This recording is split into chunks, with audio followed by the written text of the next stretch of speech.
So glad I didn't give up in last year. I'm happy that you're here too. So happy to be with you. Glad that you made it through. I saw that you made it through.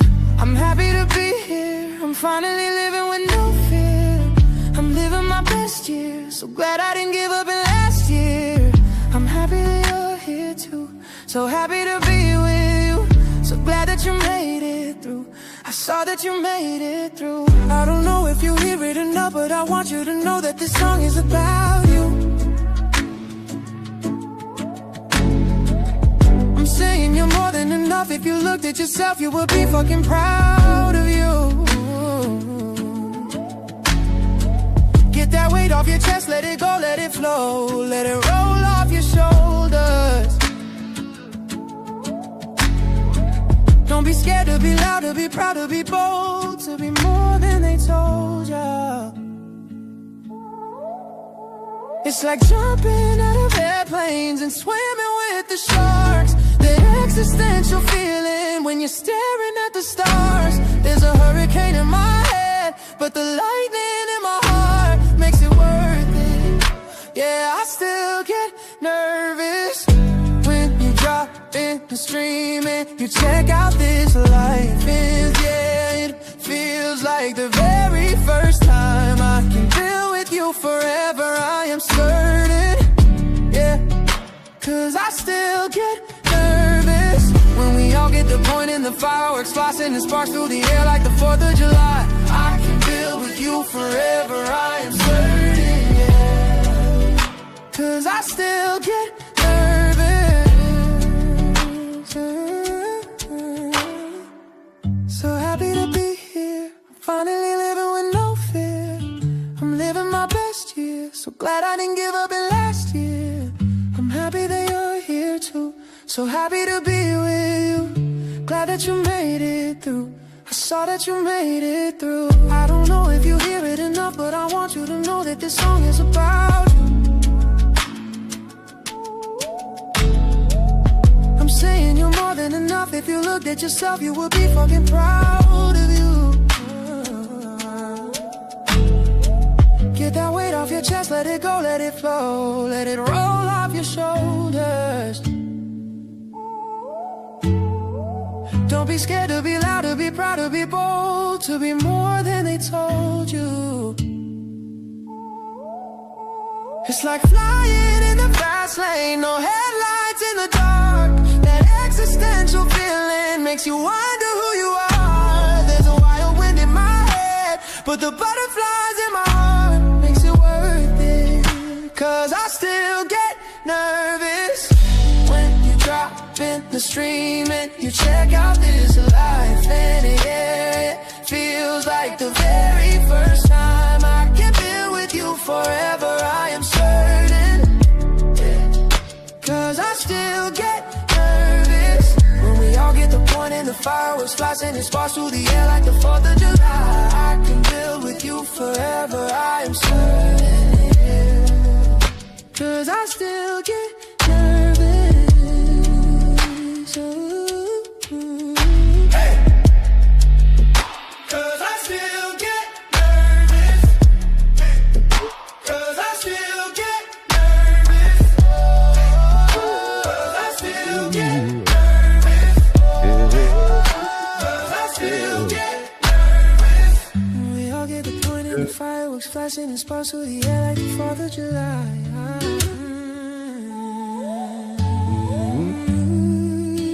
Cause I still get nervous when you drop in the stream and you check out this life and it feels, yeah, it feels like the very first time.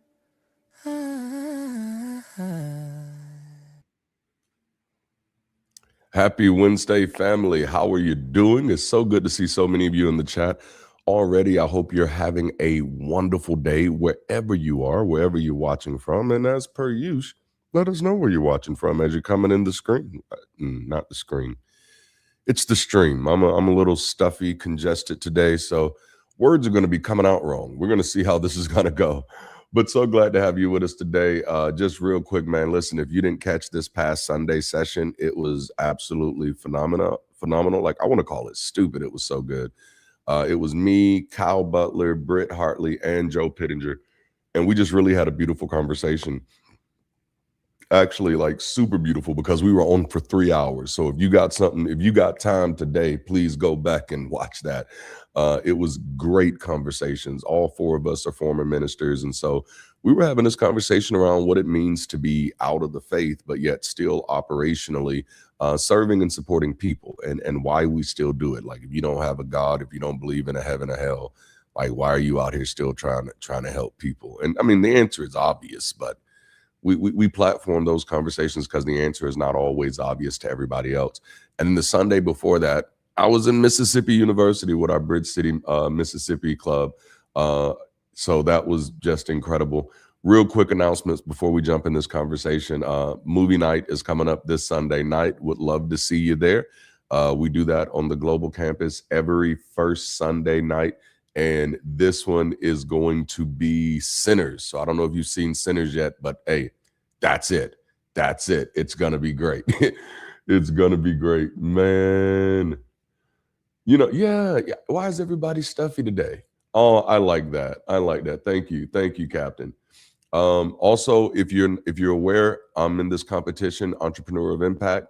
If you'd like to see some openly secular and openly atheist founder actually kind of be at this table, hey, send me vote for me. The voting is free.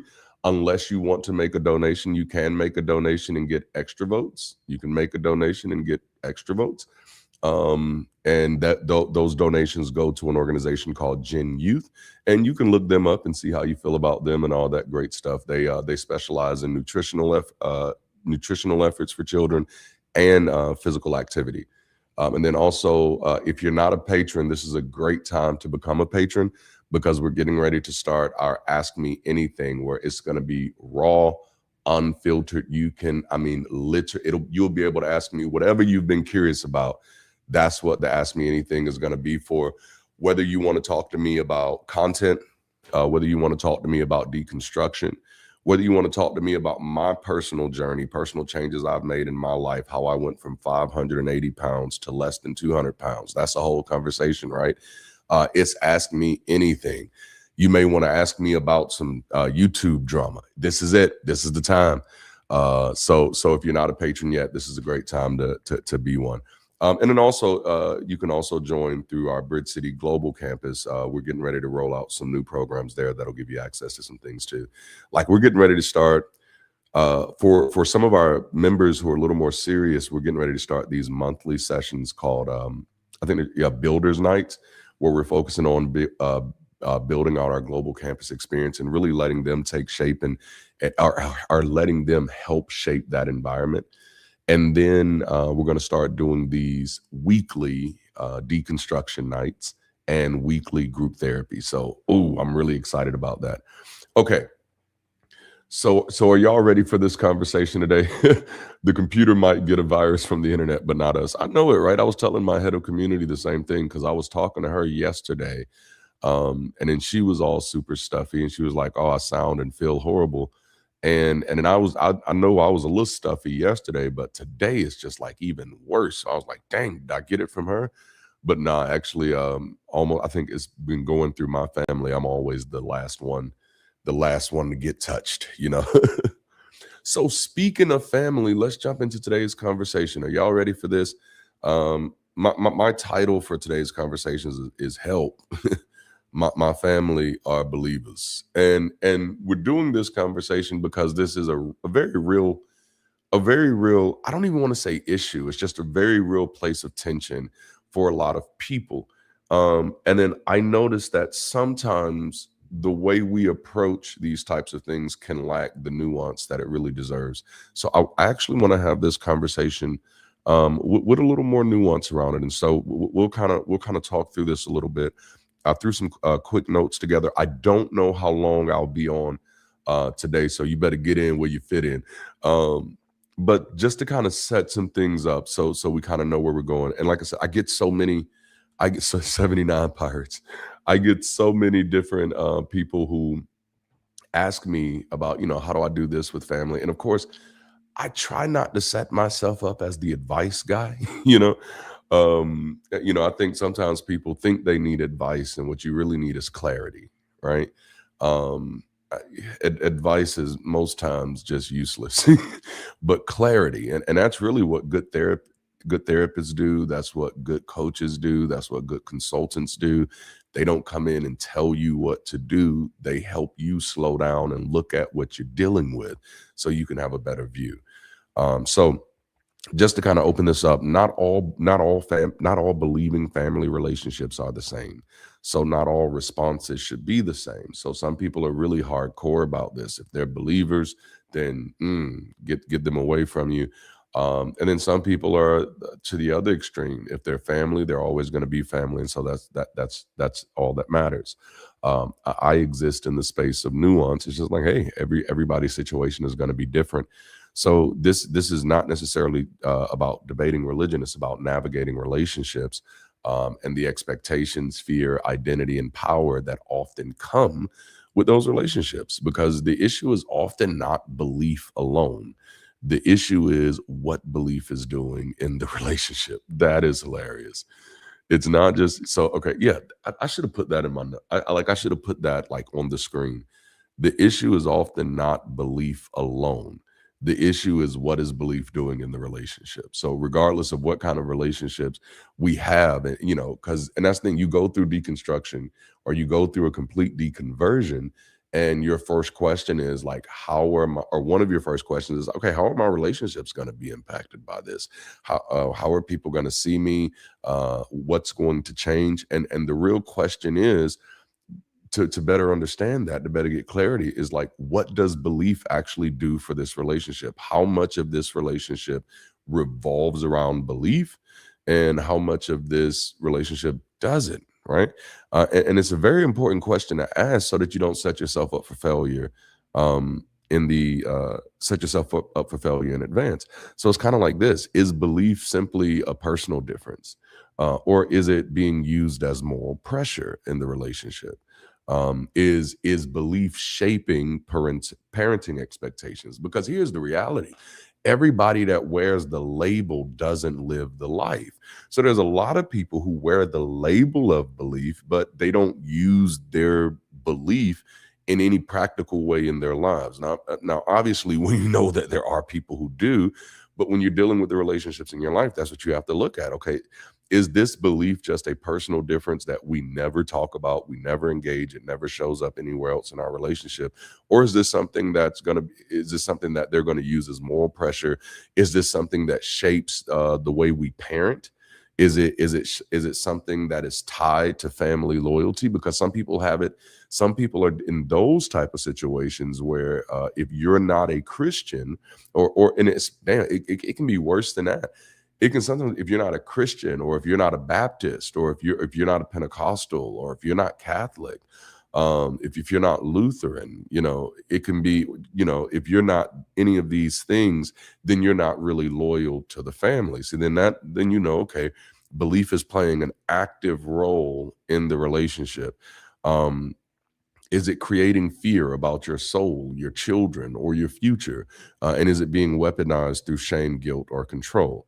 And the reason I kind of suggest people going through those types of questions first is to kind of understand, like, and mind you, this is about people that you love.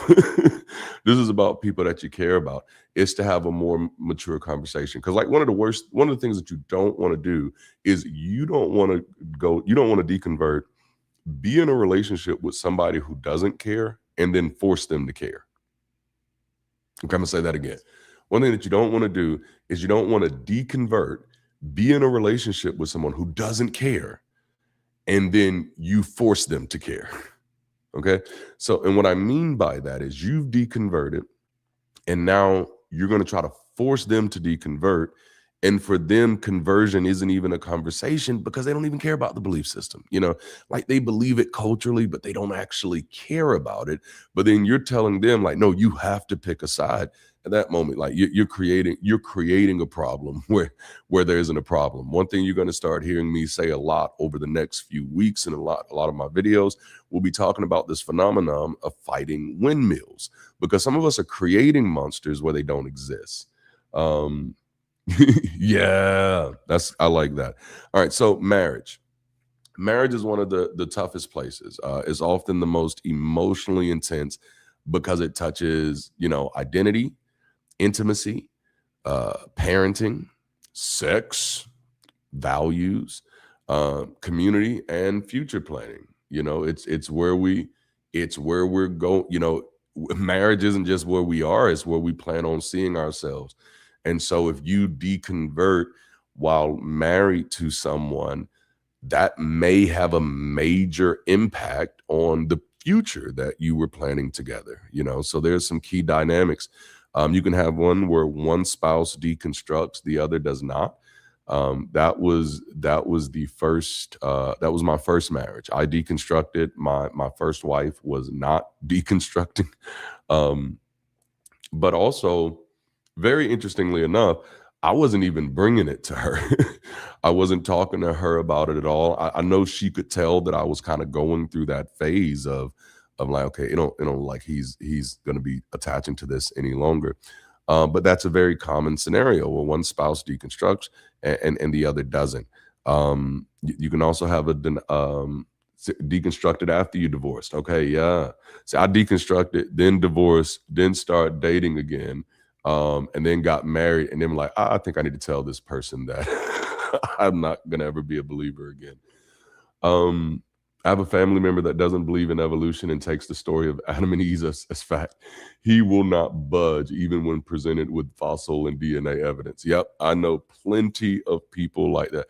But like the moment that someone believes something like that as fact, evidence ain't gonna do nothing. They already told you they have a poor relationship with what evidence is. Deconstructed, destructed, dated, right? I deconstructed, a divorce, then dated, then got remarried. And then I told my wife, like, I think it was like maybe week 1 or 2 in the marriage, like, I know you probably thought this was a phase, but like, it's not just that I'm not pastoring anymore. It's not just that I'm not, and I think that was the thing, because I was still going to church. Because I have no problem going to church. I have no problem playing pretend. Like, it's cool for me. I love going to the movies. Like, I love singing Christmas carols. I like singing Lion King. A part of me is a thespian, so like I was still going to church. We weren't going like every week, but I was still going because I enjoy the music. I enjoy the fellowship. At that point, I still had a lot of friends who was in the community, and I wasn't out as an atheist yet. And so it was very easy to think that, oh no, he just doesn't want to be a pastor anymore. He's still a Christian. He still believes in God. It would have been very easy to look at my life and make that assumption. And I realized, like, oh damn, let me go ahead and at least tell my wife. She deserves to know. But it was almost kind of like, in my culture, like, and I'm not talking about Black people as a monolith. I'm literally talking about my family and the little area that I grew up in. Belief is supposed to be at least so personal that you don't really talk about it. Like, I was the most holy person in my life. I was the most holy person, in my life, most Christian and all that stuff. But by far and large, like, you didn't talk about what you believed. But I knew it was going to be a major part of who I was, so it wouldn't be fair if I didn't share that. My partner is a believer and has become more religious since our son was born. She wants to raise him that way and has strict limits on what I am allowed to say and discuss about why I don't believe. Well, number one, that's not a partnership. She's parenting you at that moment, and that unless that's your kink, that's not good. Like, if that's your kink, if you want to be parented, beautiful. But no, like, like, and religious people, they'll do some audacity stuff like that. Like, she doesn't get to tell you what to like that's wild. She can disagree with you, but as a parent to say you can't tell him this, you can't say that. Any tips for discussing? Let me come back over here to my chat so I can actually roll up and see that whole thing.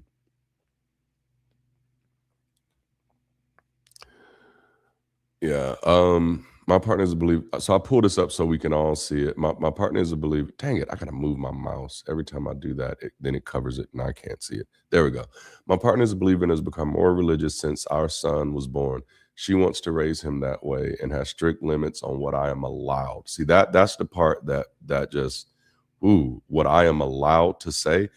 As a father of 4, I wish somebody would tell me what I was allowed to say to my children, you know?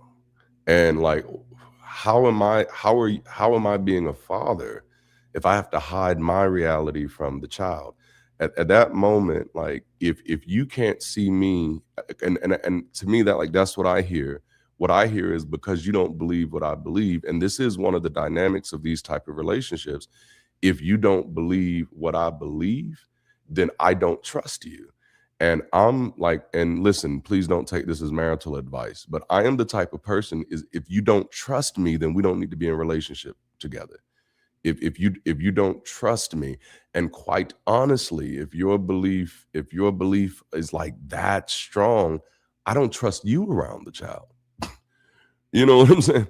No, like because wow, that's but so I do agree that what someone would say is that like, yeah, definitely be gentle around the child.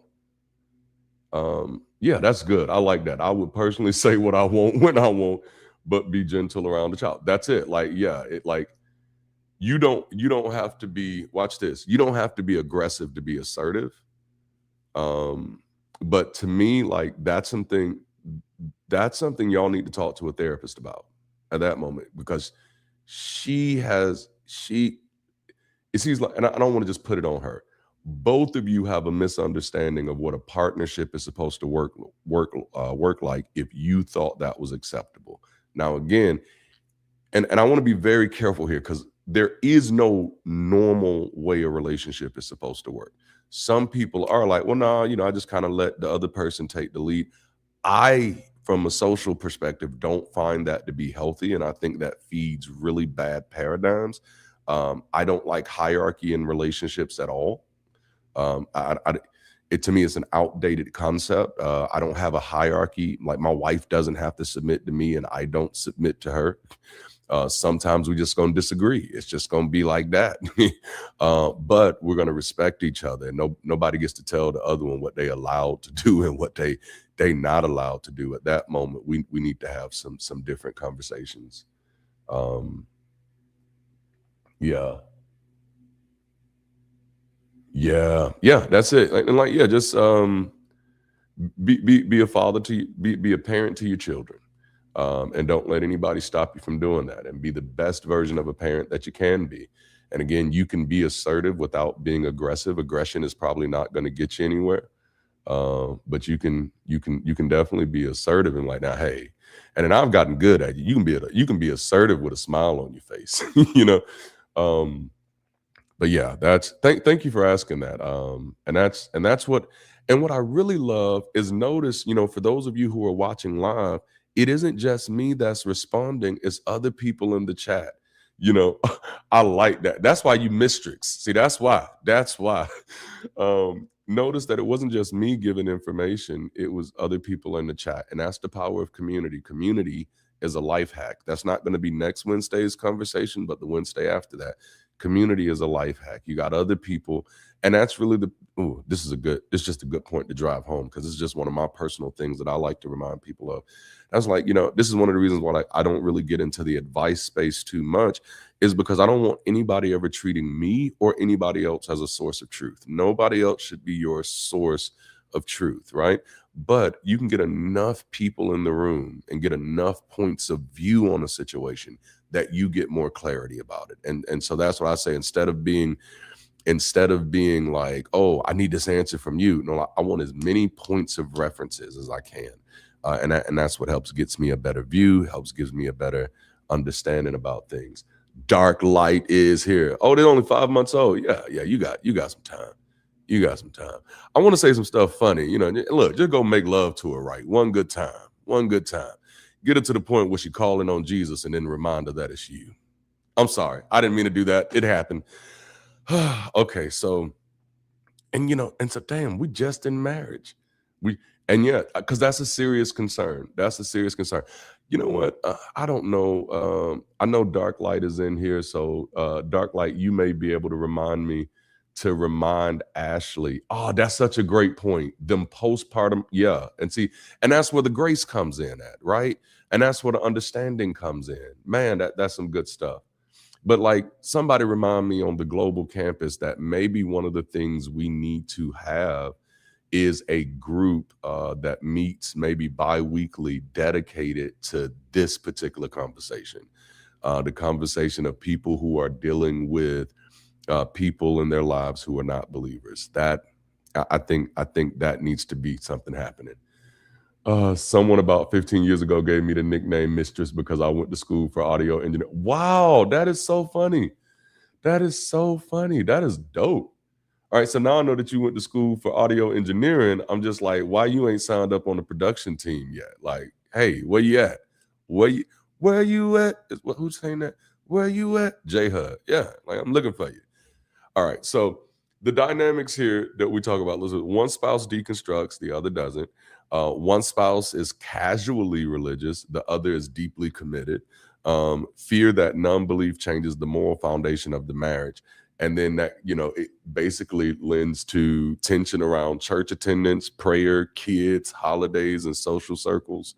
And because that is one of the side effects that can sometimes happen is you can be married to somebody in a relationship with someone who's casually religious, and then once they found out that you just fully deconverted, they can sometimes become hyper religious. It doesn't always happen, but that is a dynamic that I worry about a lot.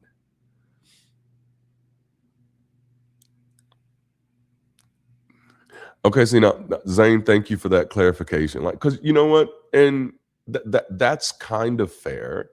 Well, no, I don't know. I don't know. But no, you don't have to say that God is evil. That doesn't stop you from saying that God is not real. Let me stop. Speech and free thought. Yes, they do. They do. Man, like it's crazy. Okay. Y'all are going live in the chat. I can't keep up. Now that's great advice. That's great advice, Black Swan. Do some comparative mythology stuff.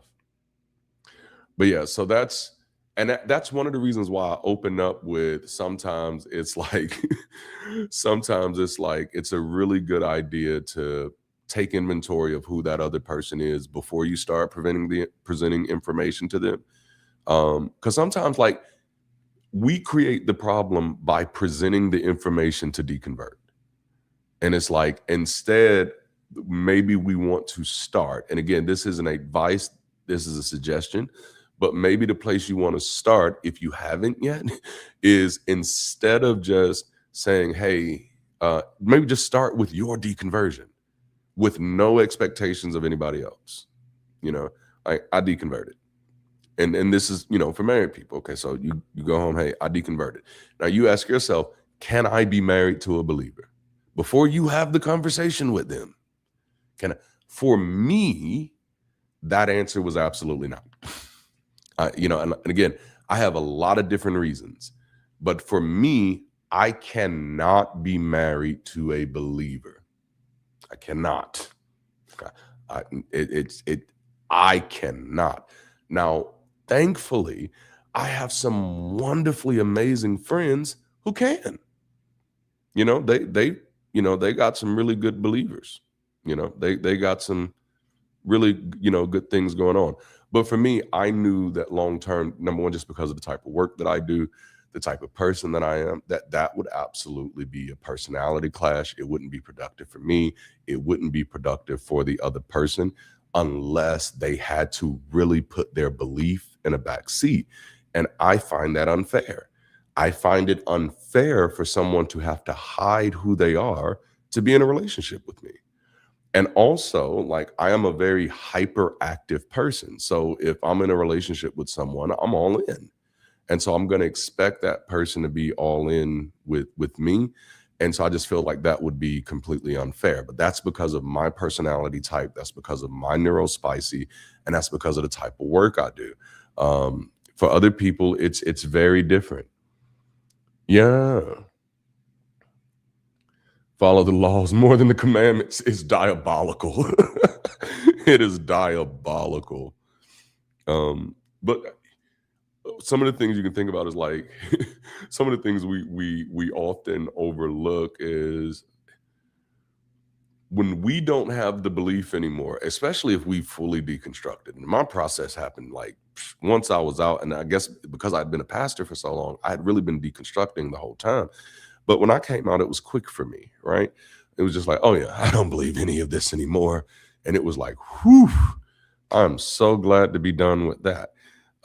But in all fairness to my ex-wife, that created quite a bit of abandonment for her, even before the divorce, because it is even people who are culturally religious still sometimes use the identity label as a strong marker of what is going right in their lives. It's almost like, well, at least I got a Christian spouse, at least my kids are Christians, type of thing. And now that, ooh, you, and especially in a culture like mine, and again, I'm not talking about monolithic Black culture. I'm literally talking about the culture I grew up in, especially in a culture like mine. For a spouse, it wasn't just me no longer believing anything. It was now me giving her a scarlet letter, even before the divorce, because now you're married to a heathen. Now you're married to somebody who's going to hell. Now you're married. Now the person who has who is the half parent of two of your children, the other half of the other half of your children is working for the devil right now, because and that's the scary part, because for some Christians now, the more removed a believer is from the ritual, the routine of their faith, probably the less likely. But like in many cases, for Christians, there is no neutrality. It's not that, oh, you don't believe anymore, but you can still be a good person. It's like, no, you don't believe anymore. You might still be a good person, but you're working for the devil now. And like, that's a different type of politic, and that, yeesh. Yeah, like I could be in a relationship with a theist. I could absolutely be in a relationship with a theist. I could not be in a relationship with a person who is a doctrinal believer. Like, I have to be able to look at the doctrine first and be like, all right, what is your doctrine about? And if your doctrine has a God who kills people, if your doctrine has a God who's king, like any of these things are like, oh, I'm good. I am so good. If your doctrine has anything in it that dictates how you view me or our children, that's probably not going to be great for me. I don't like to be judged by anybody else's words. I like to be judged by my own. Which y'all will find that out about me. Some of y'all already found that out about me. But yeah, so the non-believing spouse can feel, or the believing spouse can feel abandoned. They can feel betrayed. They can feel like, and they can feel scared, because for them, and that's why even sometimes casual believers can become hyper religious once they know that their spouse is no longer religious, because then it almost feels like they have an assignment to get you back in the faith, and that's that scary thing. So in a marriage, the question is usually not just can we disagree, is can we still trust each other while disagreeing? Wow. Ooh, she comes from a very religious Caribbean community. Oh yeah, that's gonna be hard, bruh. I don't mean to, what's that word? I don't mean to profile, but nah, that's gonna be. Um, my ancestry is West Indian as well, so, and I call it West Indian because a lot of my favorite ancestors are from the 20s and the 30s, and that's what they called it back then. Um, but no, like, yeah, that's no, I get it now. I now get why she was so strong. Like, you was not allowed. West Indies, very much like West African culture, is very matriarchal. And so that mean like Big Mama set the rules. Like, and the culture I grew up in, men didn't have no power. That's like when I hear a lot of people talking about patriarch and stuff, I'm like, well, you didn't grow up in my house. Yeah, but like it like and I grew up in a lot of different houses, but all of them, it was like in my Aunt Bet's house, Aunt Bet had Uncle James on lock. Uncle James would get talking too long and she'll look at it. Y'all can go, y'all know he ain't gonna shut up no time soon. Like, hey, you don't understand, boy. Like, mate. So I get that. I get that.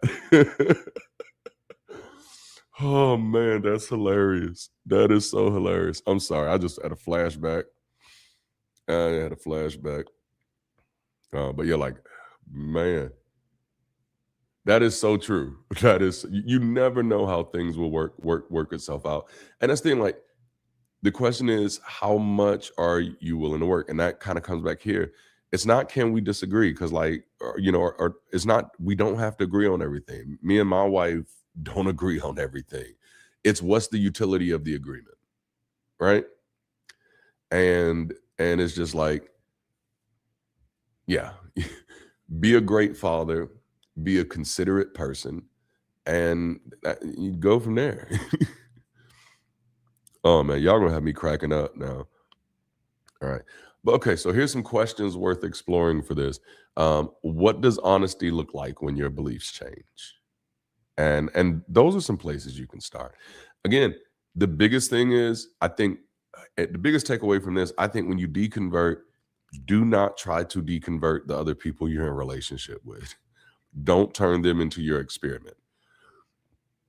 You know, and this is something that I see in my comments like quite a lot. Um, we have a habit as humans to want people to be what we are. You know what I'm saying? Like, we've been doing it since we were children, and it's kind of cool. You know, it's just fun. It's a part of being a social species. But when it comes to our philosophical ideas, we kind of need to slow the horn, because it's like, no, if it's for you, it's for you. You know what I'm saying? And I have so many people to jump in my comments and say, "Hey, you should be an agnostic, or you should really look into Gnosticism." When I'm like, if it was really, really working for you, you really wouldn't need me to look into it. You see how that works? And so at that moment, I'm more concerned that we're doing the misery loves company thing. you know and so, like, now that I've got into this thing, you've got to get in it with me too. And it's like, no, not necessarily, because you may not even be 100% sure where you're going to land on the other side yet. And so it's really just starting there. Who believes a virgin gave birth? Yeah. It's like, yeah, that's it. Like, there's too many stop gaps. But yeah, like, so what does honesty look like when your beliefs change? How much should you share, and how fast? And the way you answer that question is by asking why. So you say, well, okay, I've deconverted. I don't believe in any of this anymore. All of this is bullshit right now. Okay, how much of this do I share with my wife, or with my spouse, with my husband, with my whatever? Like, how much of this do I share? Maybe you got a few people in your relationships. Maybe y'all is polygamous. Maybe you with 5 believers and you're the one heathen, which there's some jokes there. But but however that goes, how much should you share? And it's like, how much of the sharing, how much am I sharing just to vent? And how much am I sharing to, because this is going to do something good for the relationship?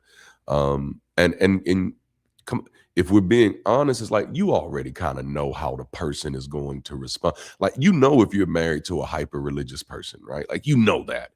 So if you go into the conversation with a hyper religious person and says, you know what, God is evil, bro, you just set yourself up to be the devil. Don't do that. I mean, unless you just want to be the devil. Now, there's some people who like because you know the other person's like so well, you already know it's not going to work. Like, that was me. I knew my marriage was over the moment I didn't believe in God anymore. You know, I kept it to myself for a while and only hinted and slowly discussed it with my husband when he opened up about. See, that is so beautiful. That is so beautiful. And it's hard, you know, it's hard to, because I get this advice from a really fucked up place, from some really fucked up advice, but it just kind of works. And that is like, it's being more considerate of them, right? Like, I get it. You just had this life altering realization. And this, I mean, this can be life shattering. And the first thing you want to do is to share it with the person closest to you. But sharing it with the person closest to you without first trying to comprehend if that person is capable of sharing it, capable of sharing it with you, is reckless. And so a lot of us do a lot of reckless things in our relationships, you know. And again, if like for me, I shared because I knew I had no expectation of that relationship working out. I knew how attached, and it's funny, like my first wife was not hyper religious. She temporarily became hyper religious after the divorce, but she was just culturally religious. But culturally religious is still so strong because as a Black woman in the South, much of who you are is judged by who your husband is and judged by who your children are, you know. And so if my husband is out here, like, he's left his church, he's stopped pastoring, you know what I'm saying, he actually showing up at the clubs every now and then. Well, like, I wasn't yet, I didn't do that till after the divorce, but you know. And I only went to one club because I don't like clubs. I don't like clubs because I don't like crowds. I do not like crowds. My neurospicy cannot handle crowds. Oh my goodness. Oh, I appreciate you, Dark Light. I appreciate you, man. Shell is in the building. So it's how much should you share and how fast? And it's always asking the question, excuse me, am I sharing it for me or am I sharing it for them? And that shows you where your consideration marker is, you know. Um okay, so I'm gonna leave that alone. I'm gonna leave that. Okay. Uh a good question to ask is, how do you tell the difference between or how do you avoid making your spouse feel ambushed? Because I think those are some things that we don't think about. Like, we just become ambassadors of truth. And it's like, no, I've got to tell you the truth. For what? Are they gonna care? And I'm like, and if you're married, like, you should know them a good bit. Are you really telling them because you care about them and they care about this, or are you telling them just because you don't want to sit alone with this right now? You know, and that's what you have to start dealing with. Okay, what's necessary discomfort and what's unhealthy conflict? Okay, necessary discomfort is, okay, I need to tell you this because this impacts the way we raise our children. I need to tell you this because this impacts the way we spend our money.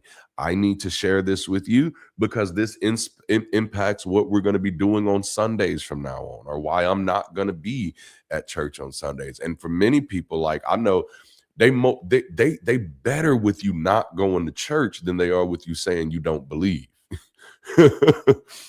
You know, it's like, I just wish you would have just said you just didn't like going, instead of, you know, like, not believing is just like that. Oh, damn. Because again, it brings in that different political view. Because for many believers, there is no neutrality in unbelief. For many believers, it is impossible for you not to believe in God. So you just hate God right now. You, you don't not believe. That doesn't exist in their worldview. Everybody believes. Even the demons believe and they tremble, you know? And so, like, whew, and that's a hard place to be. Hard place to be. Um, but if your non-belief does not impact any of those things, and if their belief does not impact any of these things, then it's probably a good idea to sit with it for a while and kind of figure out what's going to be important to you. Because for some people, like, man, that relationship is really important. And they don't find out until after they exploded it.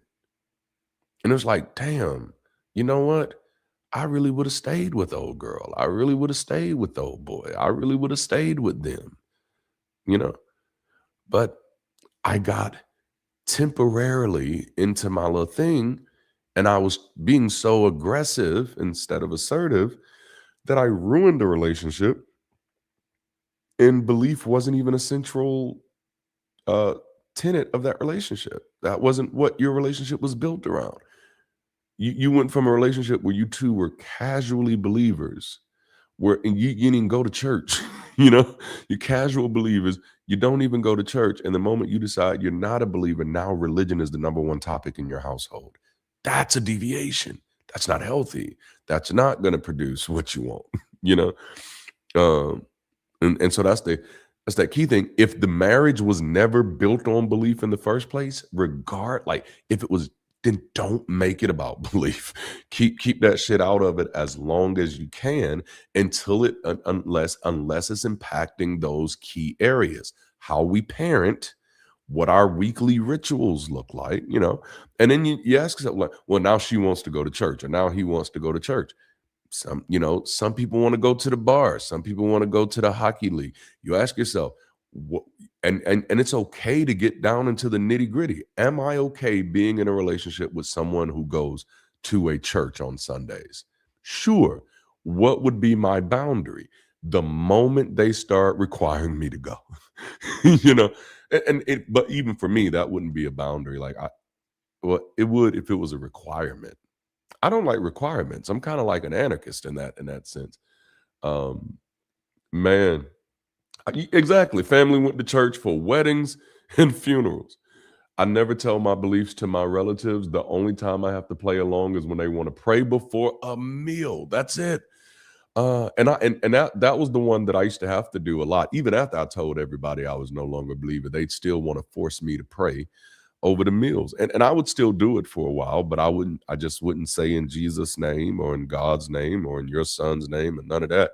I just say something and in the name of our people, we say amen and ashe, namaste, and all that. And they'd always get a trip out of it. Yeah, making your kid go every week. What are your thoughts? Is that a good trade-off or too much? Ooh. Well, okay. See, and that's like my instinct, because I can tell you what I did. Like my ex-wife, that was the thing she wanted to do. Like, nah, they got to go to church every week. And I just told my boys, hey, if you don't want to go, don't go. And that's where I left that at. They'll get to the point. But no, like, I'm not afraid of knowledge, right? Now, I am afraid of indoctrinating spaces. But thankfully, I think I did a pretty decent job, even when I was a pastor, of giving my children the freedom to think for themselves and just kind of question things. And so, because of that, like my oldest son a few years ago, his girlfriend at the time wanted him to go to a church concert. And he's like, Dad, can I go? I'm like, yeah, I don't care. And he went, he enjoyed the music. It was Ty Tribbett. Ty Tribbett does one hell of a job. But he still knew it was all bullshit. And so, and of course, with yours, like, he's still, and I'm saying he, it could be she, I don't know. But with your child, them being so young, you got a long time before you get there. And a good bit of time before you get there. It's the type of information you can give them when they're not at church. Church is only, I won't say only, I'll say, but one of the reasons church is as successful at being able to indoctrinate children is because there's no one else to present a counter argument, right? Or just even an alternative narrative. So, like, again, growing up in the South, This is why, like, and this is why I don't jump on a lot of bandwagon arguments. I don't jump on fear bait, because I'm like, people are like, oh, the Christians are trying to take over the school. Trying to take over the schools. When people say, I'm like, have you not been paying attention to U.S. schools? U.S. schools, at least in the South, have been Christianized for a very, very, very long time. Heavily Christianized. Heavily. Not just in the, well, Maryland is still the South too. So yeah, it's like, what? No, this has been going on for a very long time. So church indoctrination works well, because then you're also going to go to school where 75 to 95% of your educators are teachers. I mean, of your educators are believers, and not just believers. There's a large subsegment of teachers who are there on mission. You know what I'm saying? The secular community just ain't organized enough to do. They're not ambitious enough. Like, okay, I'm gonna get off my high horse there, but no, like, no, there are churches that pay for people to become teachers so that they can go into the schools and be present for your children. Hallelujah. Yes, that shit is going on. And so that's why the indoctrination is so strong, because it's not just church. It's church, it's school, it's television, it's music.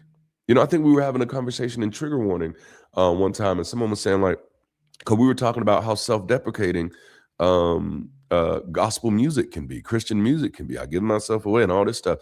And then someone said, but that's just not gospel music. That's also like R&B music too. And I'm like, duh, because they Christians. You can't lock in the self-deprecation. You can't compartmentalize the bullshit. If you believe the bullshit, you believe the bullshit in all areas of your relationships. So, like, to think that our music is secular because it's not Christian is ridiculous, because the majority of our music is sung by Christians who are filling the music with Christian content. Like, even rap. I can be rapping about like 5 bitches and 2 hoes and doing coke and getting the crack pipe and cooking it up and all that shit. And then like, and then I got to thank God for another day. Like, no, that's why the indoctrination is so successful. It's not just the church. It's that there is no counter current, you know, and I literally mean counter current. That for by far and large, other than the niche group of the atheist secular atheist YouTube space, there's no counter current to what Christianity offers, and that's why the indoctrination works. But now, the moment you have someone who has someone in their lives who is a counter current, like, you can have 5,000 people trying to indoctrinate somebody, but if you got one person in your life who represents an assertive counter current, that's often enough to break the bullshit. 2 of my children go to a public school that is majority Christian, and they've been there for the majority of their lives. I fought tooth and nail for them not to go. It was something that my first wife did to spite my non-belief. But they've been in there for like 6-7 years, and not one of them have been indoctrinated. Neither one of them have been indoctrinated yet, because there is something that exists in their world that is counter that, you know. And I don't have to force them to say, you know, to believe anything like that. The South is steeped in it. It is really hard to be an atheist in the South, man. You should see the looks I get when I be wearing this around here in Alabama. Because for y'all don't know, I still live in Alabama. Yep, I remember calling out my teacher in high school for mentioning God. I brought off the Constitution, separation of religion and state. Didn't go well, got sent to the office, didn't get in any trouble. Yep, it's very common. It's very common. And because I was like hyper religious during my high school teen years, these teachers loved me. They loved me. Oh, man. Goddamn Bama. That's right. I think that's the only reason I like the movie Forrest Gump, is because, you know, it's Alabama. Okay. All right. So we kind of talked about spouses a little bit. We talked about spouses. Oh, my mic's in the way. Oh, it says Bible study with an ex-pastor. What is it? Learn the Bible, laugh at the bullshit. Because I used to do the Bible study with the next pastor thing. Oh, South Carolina, yes.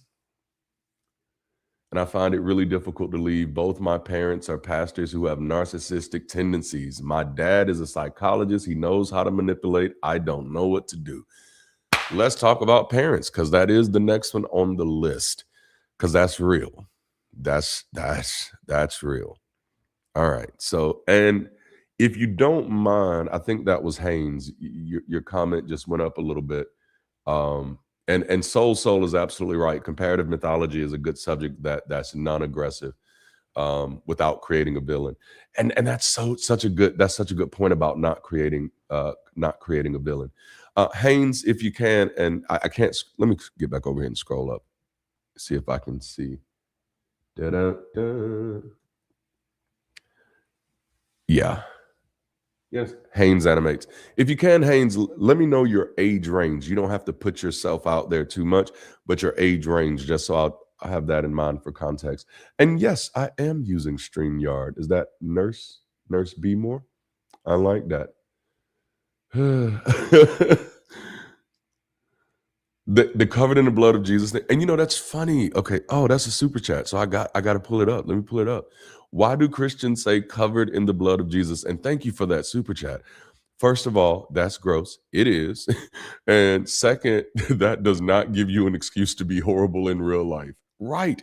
And like out of all of the Christian words, and I won't call them Christian words, out of all words that we kind of assign to be religious words. And I was going to do a video on this, but I didn't know if it would be interested. Still 22. Thank you. I needed that. Okay. I'm going to come back to you in just a moment, Haynes. But out of all of the words, because there's words like anointed, there's words like prophet, there's words like apostle, words like pray. And so I was doing a word study, and none of those words are inherently religious. None of those words are inherently superstitious. Like the word apostle actually goes back to a Greek naval commander, but like, or even the word gospel or the word evangelical, or not evangelical, that's a newer term, but the word evangel, where we get evangelistic, an evangelist. Like none of these were, damn it, I can't get my words together. None of these were words that originated in superstition. The one word that I could not separate from superstition is the word blessed. And I actually thought that was going to be the easiest one. I was like, yeah, easiest has no connection. Blessed should be easily. Blessed should, its etymology, I'm thinking, should be based in just well-wishing. Linguistically, that's what I'm thinking it comes from. Something about well-wishing, because that's the semantics of the word today. But the word blessed actually means to be covered in blood. And you see how I brought that back to your question? The word blessed actually means to be covered in blood. So it's like every time somebody says have a blessed day, they're saying have a bloody day, to be covered in blood. That's the only one that I can't separate its origin from. And maybe I haven't went back deep enough yet, but its earliest origins, if you were blessed, that basically meant you were the sacrifice, or you were covered in the blood of the sacrifice. So it's still just, it's very weird. It's a very antiquated, primitive situation. It's yeah. So I used to, like, I'm still not offended when people, say blessed or anything like that. But now I always kind of chuckle in it. The British would take offense to that, right? Have a bloody day. Right? Okay. So we're talking about parents now. Couple more years, it seems. Yeah, 21. Okay. So, yeah.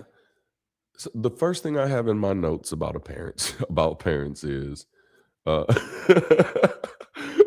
thank you, Real Works. I'm a Brit and I take offense. I love it. Is that adult children still being treated like spiritually confused kids? Like that becomes the problem. But I think there's a deeper issue when it comes to the parenting piece. That's even more hilarious now. But I think there's a deeper piece to the parenting aspect that often gets overlooked. Like marriage was easy. Like the first one, I'm a divorce. The second one told her about it, and she was like, "Boy, I don't care." And I was like, "Okay, good. All right, we're good." Um, but parenting is a little different because, especially if the parents are super religious, if they're super religious, then their problem and I'm projecting a little bit. And so, of course, thankfully, I don't present myself as a source of truth. So this isn't a blanket statement. This is just me making a statement. But many times, their their issue with you is going to start long before you became an atheist or you became a non-believer. Their issue with you is that you're supposed to be property because that's how Christian parents, like of almost all persuasion. And this is how America, like this is why there's such a huge issue right now in America, because in the US, we've lived under the shadow of Abrahamic theology that purports this idea that children are your property, that they belong to you or they belong to God. There is no middle ground. Okay. So, which means bad parenting for them likely started from day damned one.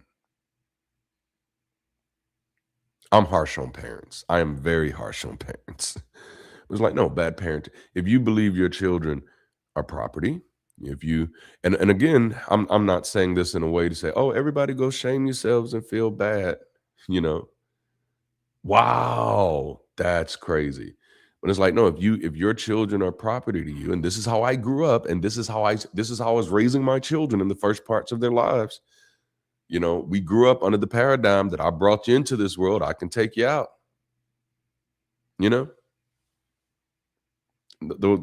and so the parenting, which means our sense of parenting is based in control, not comprehension, and is based in punishment, not discipline.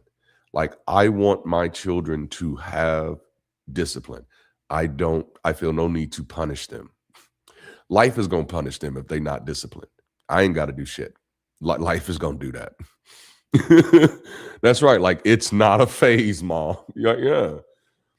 Um, we think we do. I said I say it so much. The United States, which I don't like calling it the United States. I think that's why I call it America. In all of my fiction books, I reference the United States as the states. And none of my fiction books is the United States called the United States. It's just the states. Yes, you're an adult who gets to make your own decisions, but if you decide to dishonor your parents or not submit to your husband, then your soul is like a dirty rag to God. No pressure. The United States of Walmart. I'm taking that. I'm taking that. Yeah, see, that's the issue with parenting. And so now the oh, I'm gonna say something, and I may be wrong, but this is where I kind of stand on the parenting issue.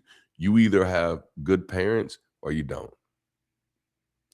And if you don't, my advice is to get the hell away from them as soon as possible, even if that means having to figure some shit out, you know.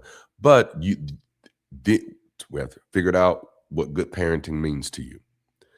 Some people can take bullshit from their parents. You know, some people can do it. Like they can take, like, all right, that's just dad talking. That's just mama talk. I cannot. And that's my neurospicy. And that's why I say, like, everybody is, hey, you do it. Consider what you can take. After me coming out on the other side, I decided I'll never go back in. I'm never going back in that box again. And so anybody who expects me to be anybody other than me, like can kick rocks. Like, and I mean anybody. Family to me is a social construct, as is everything else, right? So that means just because I was born from your loins doesn't mean I have to accept your bullshit, and it does not mean I'm tied to you forever. If you can't get your shit together, deuces. You know what I'm saying? This is how I do deuces. These are the best deuces. I used to do it like this and just like sit on it and spin. And I'm like, but I don't actually want anybody to take me up on that. But no. But I tell y'all, I'm a little harsh on parents, but that's because my parents sucked before I deconverted. I've been basically living on my own since I was 12. This is why like I'm a little different. Like, and when people expect me to be different than I am, like, oh, you don't know me. How did you have any expectations? No, don't cross me. There's a whole fool in here. That's it. Like, yeah, like I gotta do me. I can never go back.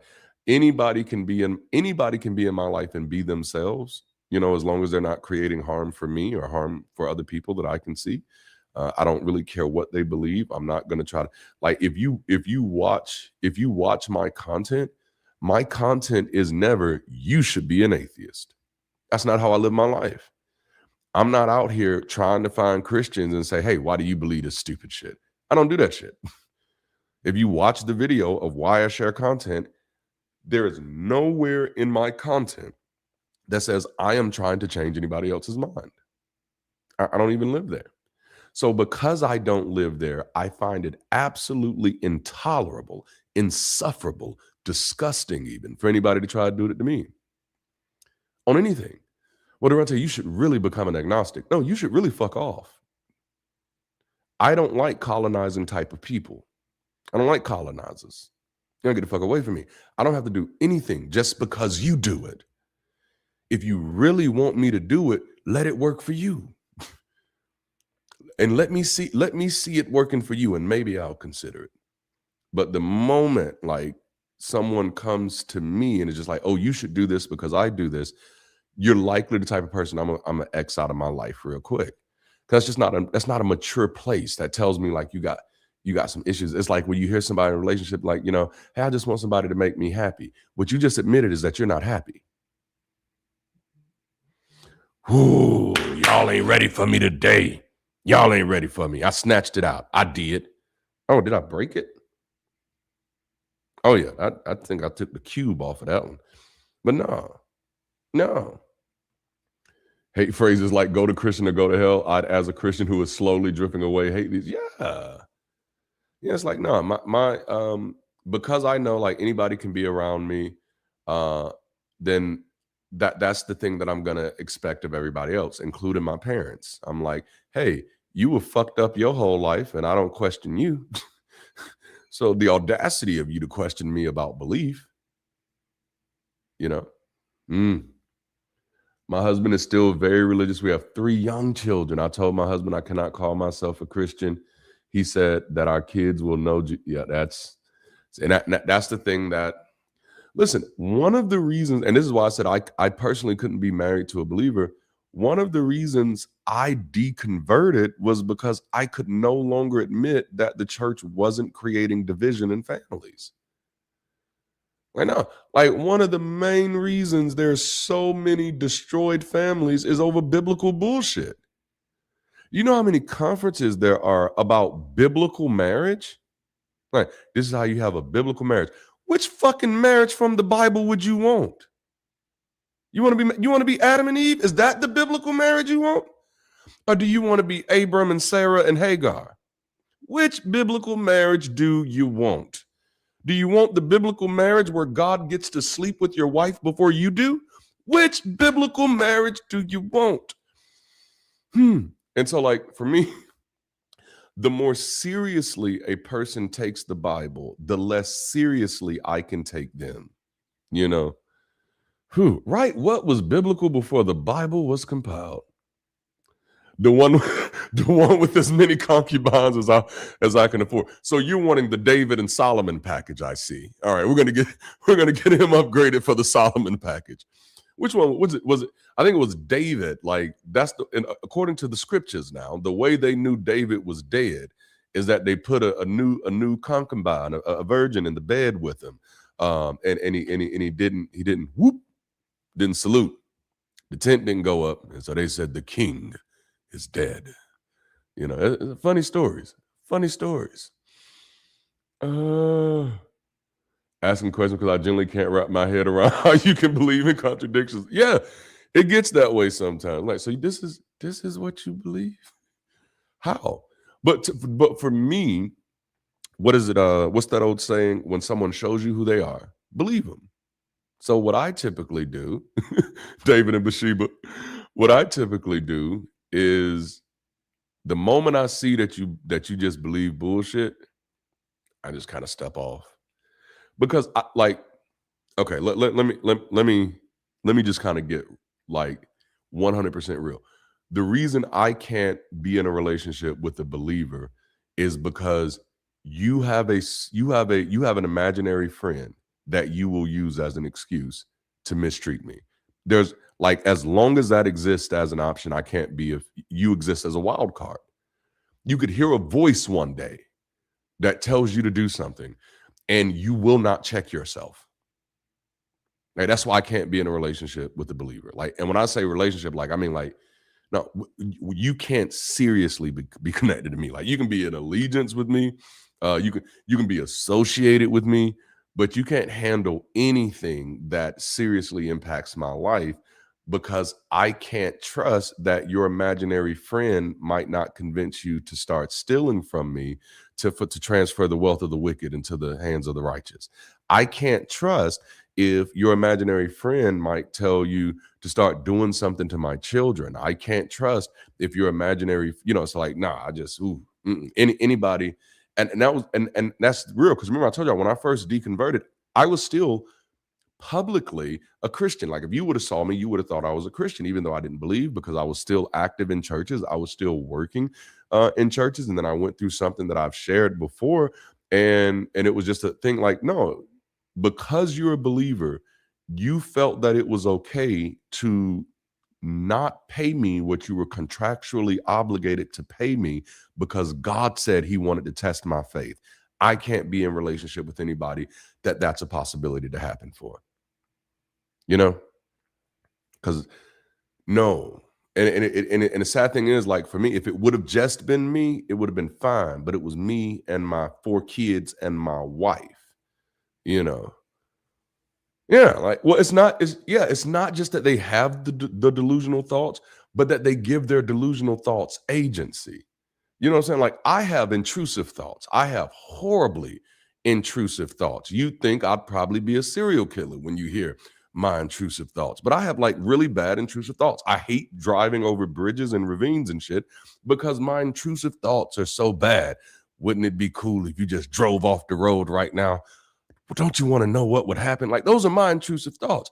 If I was a believer, there's a possibility of me thinking that intrusive thought that could be God trying to show you a new superpower that you have.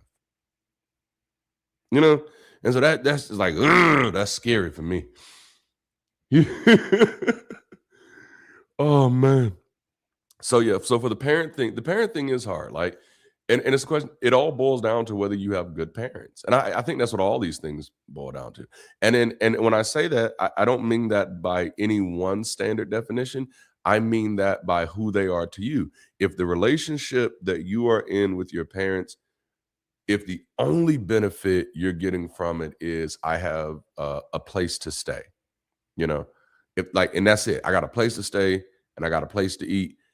I don't know if that's enough. You know, if I got a place to stay, a place to eat, I'm in the wheel, that might be a little different. That might be a little different, but if it's just like, nah, like, and then because I think the biggest issue with Haynes thing is it's the manipulation that's a problem for me. I can't stand a narcissist. I cannot stand a manipulator. Um, I don't like toxicity, not even the least bit. I don't care who it's coming from. This is why y'all see that like I kind of separate from the secular community because I don't like toxic stuff just because it's on my side. Toxic is toxic. I'm supposed to like cancerous behavior just because it's saying the stuff that I want it to say. That's how cancer spreads, you know? Like, damn. A trap always looks like what you want. I'm preaching better than y'all responding. But yeah, when it comes to parents, it's the manipulation stuff, the toxic stuff that for me, that's often a strong line. And this is why we have to build community, y'all. Number one, community is a life hack. Community is not just having a hobby club, it's having resources. A community is not just having something to do, it's having an ecosystem so that when people are in situations like Haynes, we have something for them. You know what I'm saying? Come on now, that's how mice get trapped. That's so good. Huh. But you call your, isn't it funny? And I hate driving over bridges. I mean, it's not that I hate it. I love it. I love the view. I enjoy the view so much that I want to drive my car towards the view. Those intrusive thoughts. And again, if I was still a believer, there would always be the risk that one day I'm going to read that thought as God. You know, and that's what's scary to me about in the United States. Sorry, in the States over here, it's like we need secular childcare. Yes, maybe have someone else drive. And the sad thing is, like, my youngest daughter, she's just like me. Like, you have a knife in your hand, just like, I wonder if I just nah, don't do that. And so it's like, but then if you have this coded programming in you that says that could be God, that's dangerous. And in the States, no, we have parents who have one day decided to destroy their children by either drowning, scrubbing, all because, you know, sometimes it was like seriously like mental issues, but other times it's just like, I thought that was really God speaking. And like, ooh, no, I can't be in a relationship with you. You know, I wouldn't want nobody to be in a relationship with me when I was a believer. Like my firstborn son, he had a hernia for like 3 weeks. I thought it was a devil. I was praying over him every day. I bind you up in the name of Jesus. Come out of him, you know. And I'm like, no, bro, he got a hernia. He is in pain. And I felt so bad once I realized, I was looking, I was like, wait a minute, that's something's popping out there. What is that? It's not the devil. It's not a spirit. My baby boy is crying because he's in pain. You know, this is not some devil playing games with me. You know what I'm saying? And like, that's the, you see,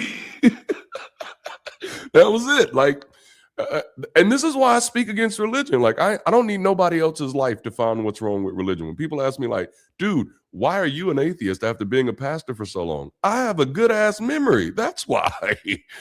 Oh man. You know, it was the alien. You better call security. Oh, Z, that is too much, man. Like, oh yeah, nah. So you know, so I just know that that's just something I can't do. For parents, like because I am a parent and I love my kids with everything, I am harsher on parents than I am anybody else. And so as a parent, if you can't love the person that you raised, like, then hey, fuck you. Bye. Like, nah, you better call Tyrone. Oh, snap. Like, so like, you do have some parents, and I've seen it. You have some parents who are like, you know what, that's my baby. I don't agree with what they're doing. And you know, that parent is dealing with all type of wrestling things in their head. But I have seen some parents who are able to make that leap and say, that's my child, and I love them with my whole heart, and I want to understand them. And see, that's my thing. For me, you cannot be my parent and just accept it. Because like friends accept. Y'all don't want to talk to me. Nah. Like my friends, you can just accept it. But if you're my parent and the most you can do is just accept it, for the type of person that I am, that's not enough. Because then that means you're never going to be able to be there for me without being able to be there for me. And I'll pass on that. Like, I got friends for shit like that, not parents. Like, and so I don't like having functional, I don't like having functionless or ornamental roles in my life. If you're going to be my parent, you have to be that unconditionally. Shit, now, because that's how I am with my kids. You know, man, didn't buy the teaching that children are inherently manipulative. Oh my goodness, That's that Voody Balkum stuff. Because damn it, I used to believe it. I used to believe that children were inherently wicked, that they were selfish from day damn one. And I used to teach it. There's something warranted in prison. You still love them while having to accept that they have to take it. Yeah, they're going to take the consequences, but I would not be like, I don't love you anymore. Like, yeah, absolutely. But see, that's the difference between religion and committing a crime. How many people do you know who actually wrote their children off for committing a crime? Like most murderers, when they come out, they have a home to go to. People stop believing and didn't do anything and get kicked out. You know what I'm saying? Or like the murderer, like, no, we're going to throw a party. We're going to throw the party for the murderer. But the child who doesn't believe, we're going to punish them every time they're around us. We're going to try to make them feel uncomfortable every time they're around us. And I'm like, what? No, player. So now for my kid, listen, and I'll let you hear. No, my kids go out and do some of the most horribly stupidest thing in the world. I'm still gonna love them. They're my kid. And a part of it is because I bear responsibility for it. That's real parenting. Oh shit, that felt good. Like, no. If you're my parent and you cannot see how I came to this conclusion, if you're my parent and you cannot see how I came after everything that I've done with, and you cannot see that this is what I came to think about the world, then you don't fucking know me. And if you don't know me, how are you my parent? You know what I'm saying? Like, and by this time, you've had time. Oh man. I know it, right? I actually did my first stand-up last year. Like, I gotta put it back up again. No, like, because I grew up on, of course, I grew up on Richard Pryor, Paul Mooney, George Carlin. Like, I love comedy. I love comedy, period. So when you have religious parents who see themselves as responsible before God for you, like I said, there are some parents who can get past that. And I've seen them. I didn't have parents who can get past that. And honestly, from a sociological perspective or social perspective, I knew that the likelihood of my parents ever being able to accept it was not going to be high, because I'm just going to be as honest as I can. My parents, they probably great people, but I've known both of them my whole life. They both stupid as hell, and stupidity doesn't do well with complexity. Stupidity does really well with very simple views on life. And so those simple views on life is, if you don't believe in God, something is horribly wrong with you. And in their mind, they can't get past that. And I'm like, I get it, but I can't live there with you. I can't do that because it's just making you stupid. And I don't want to be stupid with you. I don't like it. I've been stupid before. I don't like how it feels. Unfortunately, not the fire one. And so like, and that's where the tough questions is, because like, okay, we're parents, but how do you respond when parents treat your non-belief like a personal failure? If you're treating my non-belief like a personal failure, what I don't believe, like imagine your parents treating you differently because you stopped believing in Santa Claus. And some parents do that. That's how stupid this is. There are parents who will fight you over Santa Claus, bruh. Don't you tell my baby Santa Claus ain't real. That's a little too close to Jesus for you, huh? So it's like, to me, if your parents are going to treat your non-belief like a personal failure, that's a red line. If your parents are treating non-belief as a personal decision, you got a fighting chance. Like, no, that's my kid. That's the decision they made. I don't agree with it, but it's their decision to make. That don't change anything about the relationship that we have, Like believing in Easter Bunny after 5. It's like, wait a minute, But if you notice, like, America is the States is filled with superstition. We got kids to this day still thinking that the groundhog has something to do with the weather. And we just think it's just so harmless. It's not harmless. It's disconnecting people from cause and effect. It's not. It's cute. It would be harmless if we lived in it would be harmless if we treated it the same way we treated commercials. You know, Groundhog's Day. We're gonna wait for the groundhog to see a shadow. Please note, groundhog results do not actually impact the changing of the season. Like, can we get that little note in there? Because this is the problem. Fantasy and superstition has become such a fabric of the way this country operates that you have fucking sworn officials that believe in demons. Like, no, we should feel shamed. You know, like that scene in Game of Thrones where Cersei had to like walk down to the Red Keep butt ass naked with people throwing. That's the U.S. right now.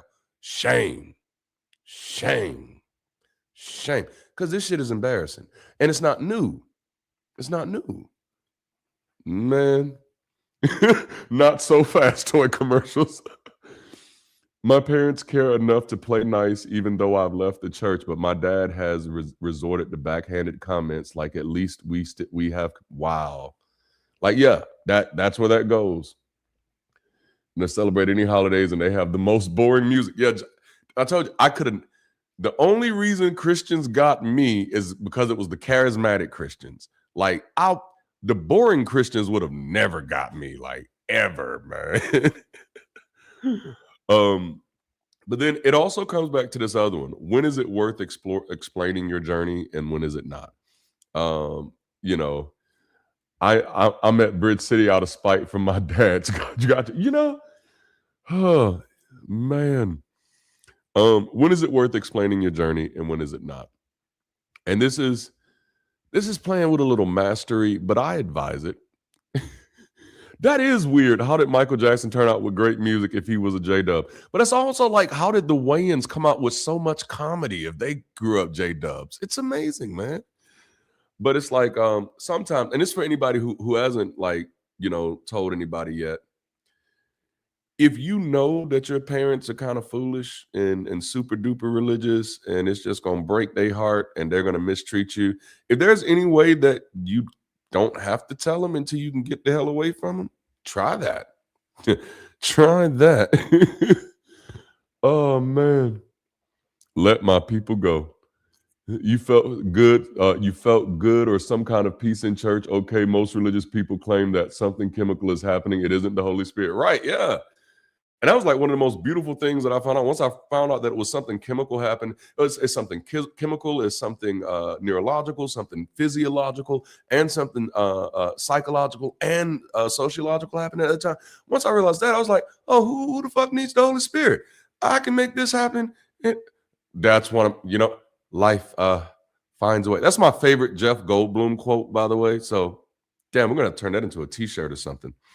But yeah, if you know that the people you're dealing with are hyper religious, if there's a way for you not to have to tell them, because ain't no until you separate it, then do yourself a favor, you know, do yourself a favor. And this is mainly for people who are living with their people, because until Bridge City has something for you to go to when they kick you out, and we're coming with something, I promise you that, like, we're building real community. But until we have that, you stay where you're protected, at least, unless it is psychologically tormenting for you, traumatic for you. There are many ways to help it keep from getting there, but it has to happen before you tell, you know, because a lot of times, and I don't know if anybody's doing this work in the deconstruction space yet. But I'll reach out to some people and see. But what we really need are a lot of, I hate to use the word etiquette, it's just the best word I can think of right now, is we do need some etiquette classes for people. And again, etiquette is just the best word I can think of right now. Just like, how do I tell people that I've deconstructed? And in those etiquette classes, you know, why are you telling them? When are you telling? Who are you telling? What is the reason you're telling? What are you expecting to get back? And people who can help you walk through that, people who can help you build like a map around that thing, a timeline around that thing. Because I think the problem is most of us just run up on it. Hey, I don't believe in God no more. So fuck your God, fuck your church. I'm not going anymore. Your pastor's crazy. And it's like, okay, that's probably not the best way to start that conversation off.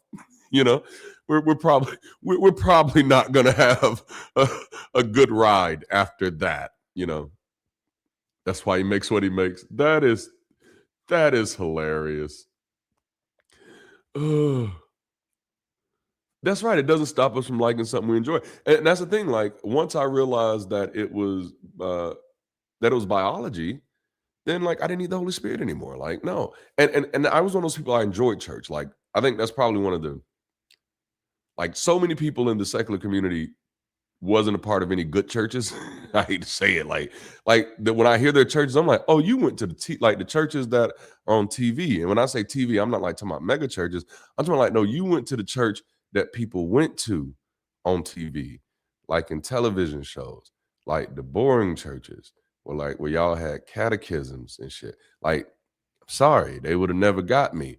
The spectacles, it was the churches with the spectacles that got me. People running around, like it felt like a concert. Like the music had to be dope. I was not going to churches where they were singing hymns. I'm like, why y'all singing like we ain't invented like new instruments by now? Hey,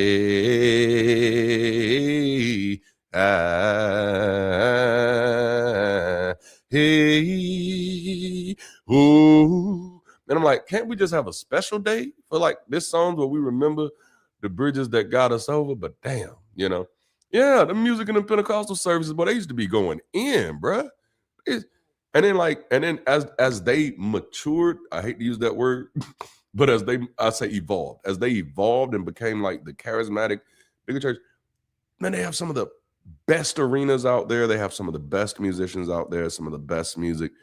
And it's like, I missed that. I enjoyed that. So when I found out, oh no, it's not the Holy Spirit that's doing this. This is just people. And so we don't have to sing this bullshit to feel this. I don't have to sing about how poor and how desperate I am to have this feeling, And so that was good for me. All right. And it's, how do you maintain connection without accepting constant correction with your parents, And that's the thing. I don't allow it. Like if you can't accept me as me, you can't be my parent. Like that's the thing. Like if you can't, and it's not only, and that's it, that going back to this, it's not only you can't accept me for me. If you're not even curious about who I am, if you're not trying to understand, even it's not that you're trying to agree, but if you're not even trying to understand, then no, you're not my parent. I don't know who you are. You are not the father. I've even got the AI song generator to come up with some music like it. Yes. No, yes, man. Like I've created, well, I think all have heard some songs that we've created and put together over here on the Bridge City side. Man, but this is why I like Bridge City. And what do you do when parents want access to your children through a religious lens? And for that, like, I have a no manipulation policy. You don't get to manipulate the moment I see you doing something that's manipulative, and that's hard when a person's worldview is, I'm doing this because my galactic dictator told me that I have to. And so it's like, and this is why I can't be in a relationship with anybody that has a galactic dictator. That's probably the best way to say it. You cannot be my parent if you have a galactic dictator. You cannot be my spouse if you have a galactic dictator. You can be my child if you have a galactic dictator. That's probably the only relationship you can manage to be in with me and have a galactic dictator. They hate secular music because they think the same euphoria we get from it, yes, should feel towards gospel music instead. Absolutely. That was definitely why the Pentecostal churches led like a war against secular music, because they didn't want their kids going to that concert or going to the prom somewhere and feeling like, wait a minute, why am I feeling the same thing I feel at First Pentecostal Seven Stars of the Negro Faith Church? Why am I feeling the same thing I feel there at this, SWV concert? And then the whole house of cards fall down, Oh, yes. Oof. And so I think we all have different types of relationships with our parents. Like I said, there's certain people, like, they can take their parents' bullshit, like, and I've seen people do it and do it very well, and they can be assertive. Uh, they probably love "Stomp" by Kirk Franklin. It really did. But some people cannot. I am one of those people. Like, I cannot. So that, which leads to, like, a question for those who have parents who made that strong decision, like, well, no, if you're not a believer, I can't love you. And everybody doesn't say it. Like, my parents didn't say it, they just showed it. Like, my mother, the last time she was at my house, she asked me, like, why did you change?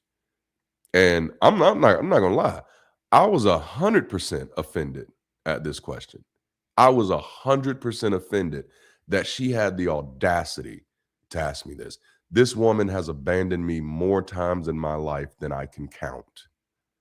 In ninth grade, I came home. We were living in this little, like, apartment complex where it was like a whole bunch of apartments in this one house. I came home. I got off the school bus. This heifer had packed up her shit and left. And left. And so for this to be the woman, this woman has looked me in my eyes and told me she hated me when I was a kid, 6 years old, 7 years old, 9 years old, 12 years old. This woman has beat me so bad that I still have the scars to this day. This woman spread rumors about me as a child, and then spread rumors about me when she was on my team at my church, because this is how many chances I gave this heifer.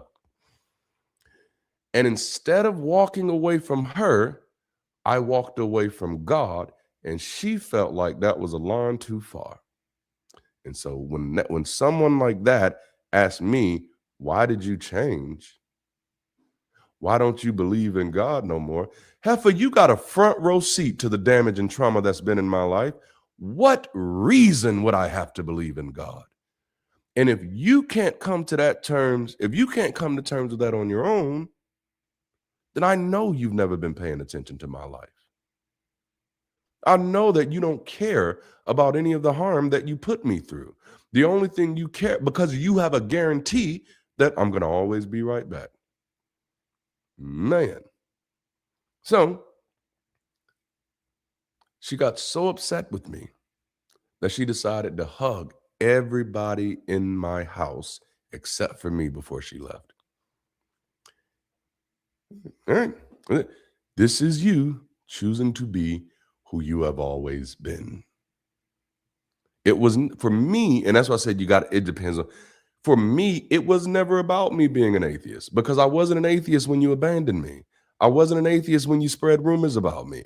I wasn't an atheist when you, like, oh my goodness, I wasn't an atheist when you did any of the things you did to me. So this was just you being you again. So sometimes coming out to your parents as an atheist or a non-believer, it does not change what they really feel about you. It just demonstrates, reveals, proves who they really are. And that's just kind of where I left it at with both of my parents. Like, no, this is just who y'all are. And when once I know who you are, that's it. And so I didn't have to actually kick them out of my life. They embarrassingly removed themselves out of my life. And so, and unfortunately, like, when they try to come back, it's like, oh no, that seat's taken. Well, who's taking that seat? Me, motherfucker. I'm a grown. Like, what do you think? You think because you getting older that I need a mommy now? No. You did this wrong. As you get older, you needed me more. You see that? I'm sorry. Damn, am I doing therapy right now? Is that what just happened? Was this therapeutic? All right. So the question is, how do you deal with grief when your parents cannot fully know the real you? And that's for those of you who are kind of just still struggling with it. Who was the one that should have been an atheist, right? you know, how do you deal with that grief? And so for me, it's more so recognizing that that's just who they are. And I guess because I no longer live in that superstitious framework, right? Why do this if it isn't therapeutic? That's so good. Because I no longer live in that superstitious framework. It's just like I don't expect them to be good people just because they're my parents.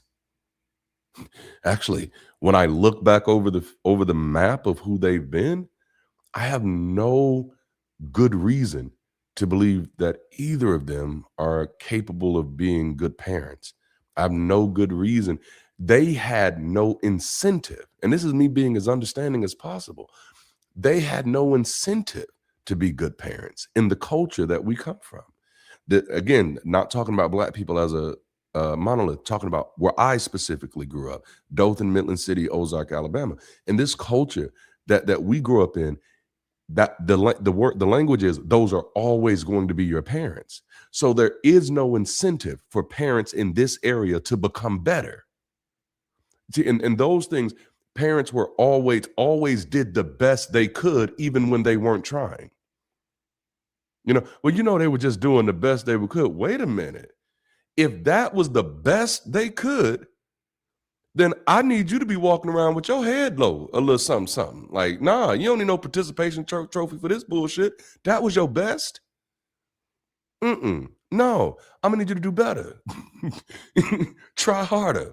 Like, no, the bar is too low. But oh man, when you create a culture where that's always going to be your parent, no matter what type of bullshit they put you through, there is no incentivization for that person to become a better person.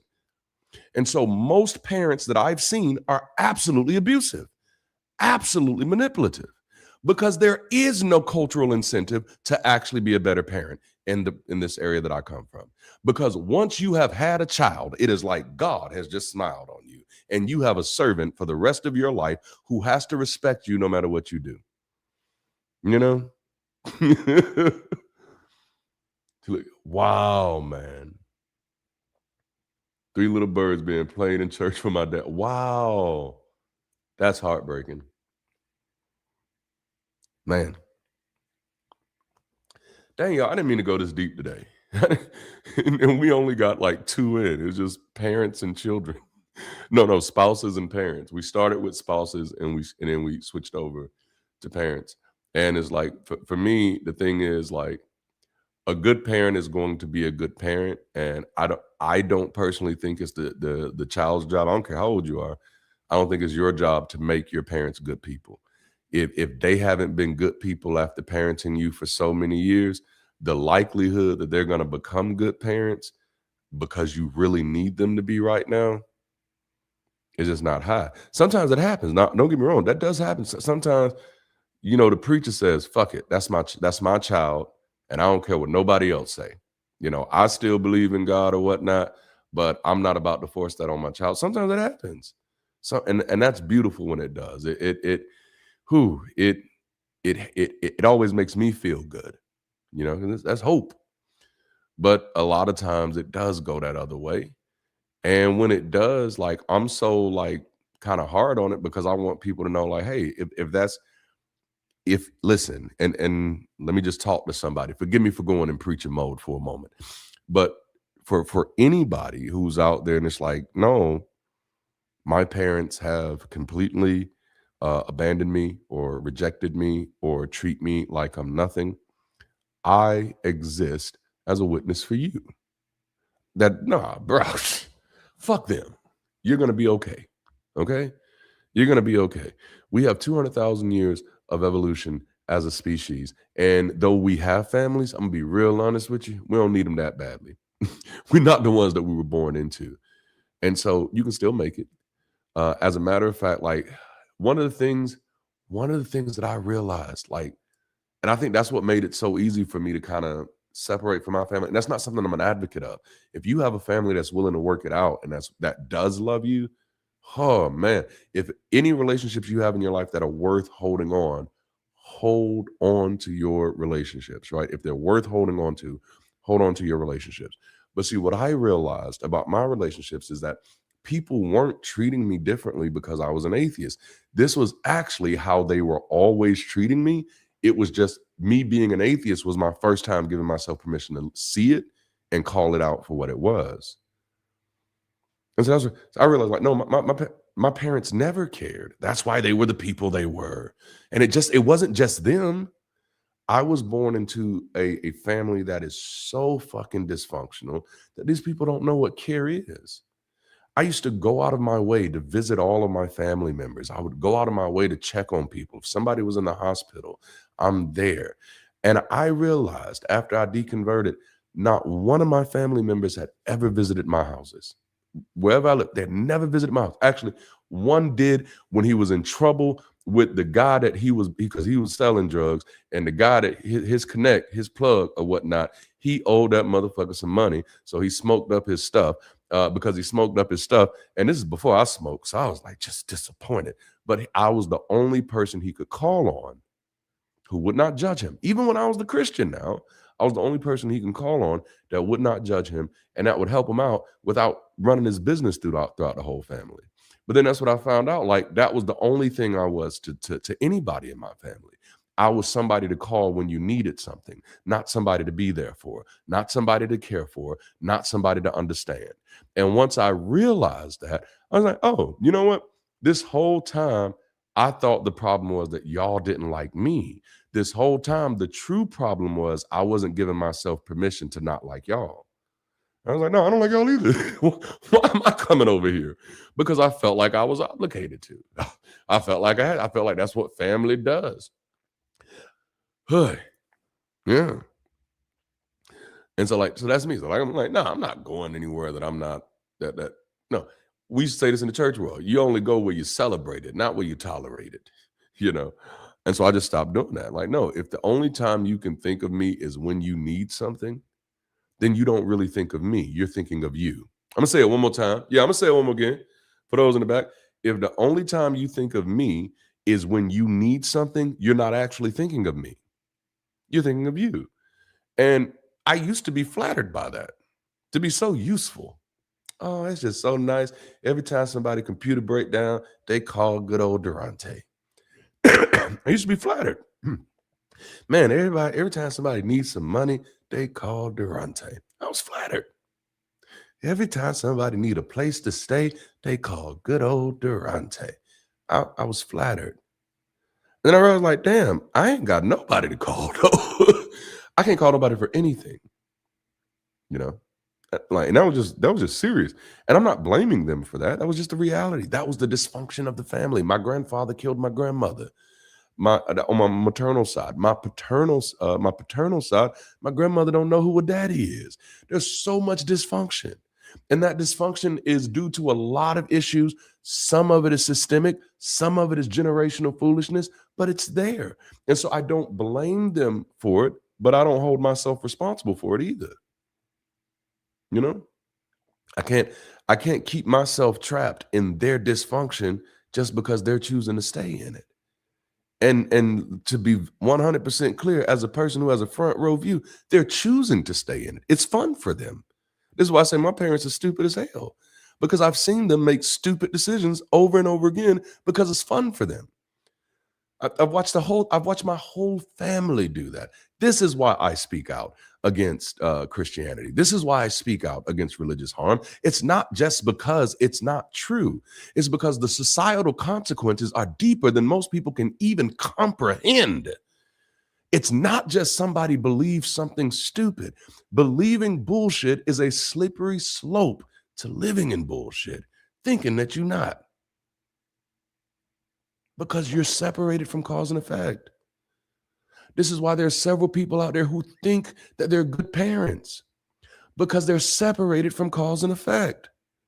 The generation who complains about this generation should remember which generation raised it, but they're separated from cause and effect. You know, it's deeper than just somebody believes in an imaginary friend.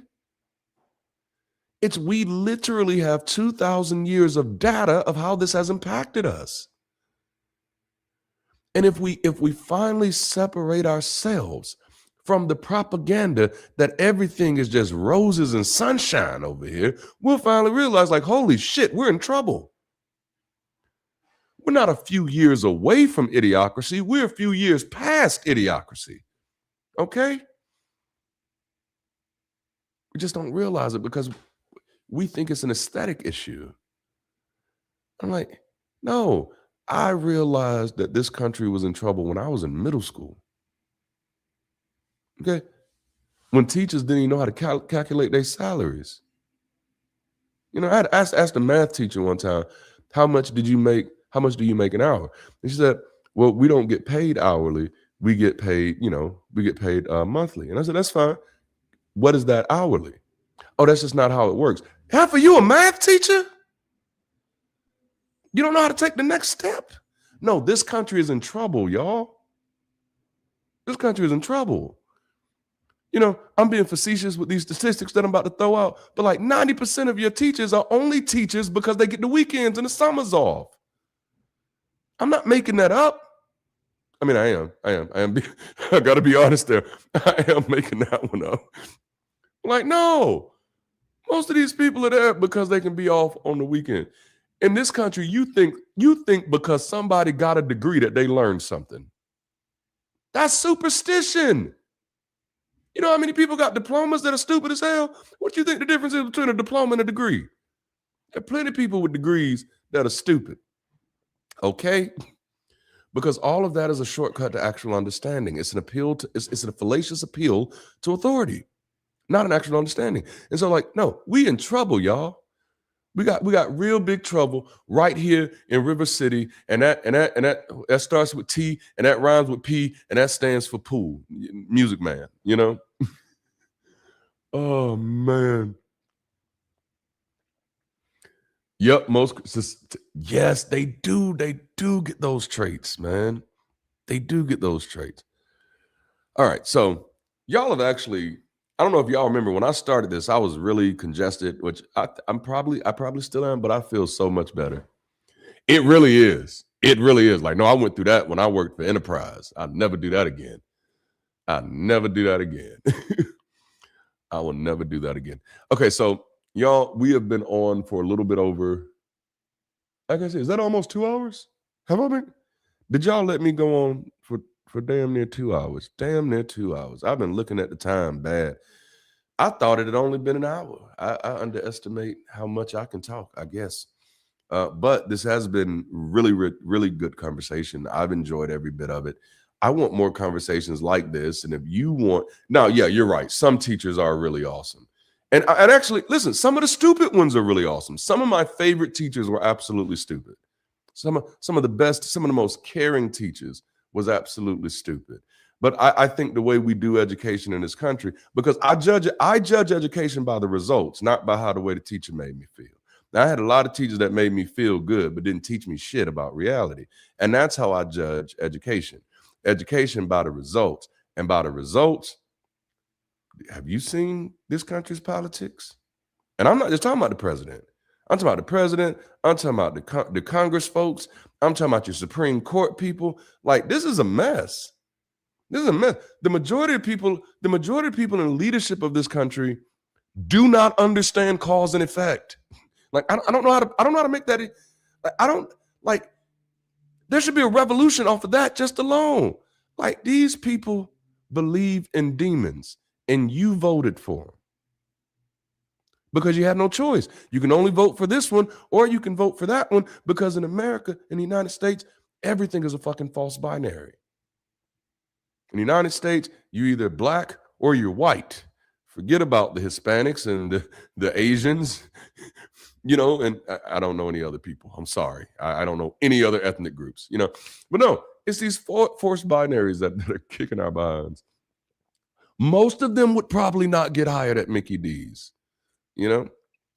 That's actually one of my favorite lines from, I think it was Michelle Obama. And listen, I'm saying I wasn't a great big fan of the Obamas. Like, I'm not a fan of any of the American presidents. I'm just going to be honest with you. Not even Lincoln. And I know people are like, oh, you should. And like, you're going to tell me what I got to do, motherfucker. Slow your roll. I don't got to like Lincoln because you like Lincoln. I don't gotta lick boots because you lick boots. No, I'm just playing. But anyway, but one thing that that Michelle said that has stuck with me, because like I knew it was true. Yeah, Native Americans, like I knew it was true. And she was like, they not that smart. And I'm like, damn, this is middle school all over again. This is middle school all over again.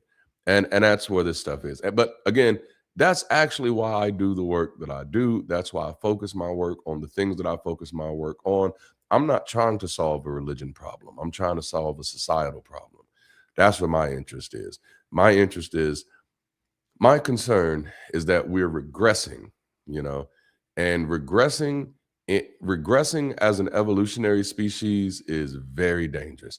100% agreed, Captain. Yep. Man, United States. We do it all the time, don't we? You know, but nah. See, now I forgot what I was saying. Y'all know. Oh no, that's why I do this work.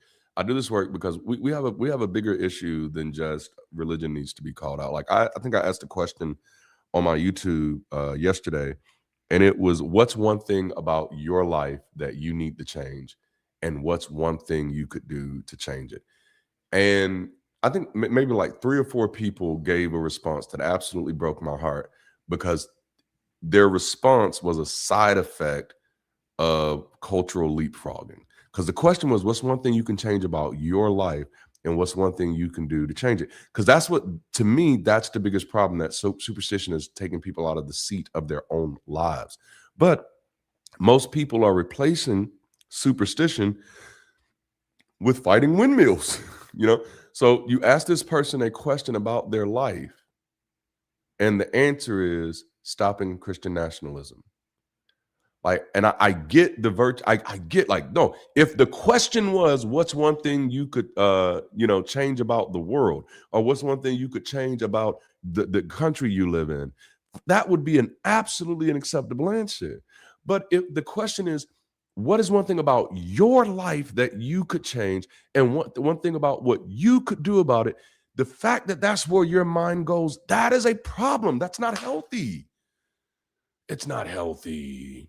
Because that means in many ways, you are now just the same thing you were when you were a believer, which means you're still not operating out of your own life, you know? And that's just, I'm like, man, and so it just broke my heart a little bit. And I know that these people are very sincere, or I don't know that. I'm sure that they're sincere, but I'm like, damn. So what and as a sociologist, what I hear when I'm like, damn, so your whole life is about to fall apart, isn't it? Because what you just unknowingly admitted is, I don't know anything about my life that needs to change for me to feel a little better. You know what I'm saying? And it's like, oh man, oh, I like that. Projection, not introspection. You see? And that's where we like, oh, we gotta on board. I can finally be more active in Bridge City. Yeah, heck yeah. Man, get in that global campus. We're doing the dang thing. It's a beautiful place.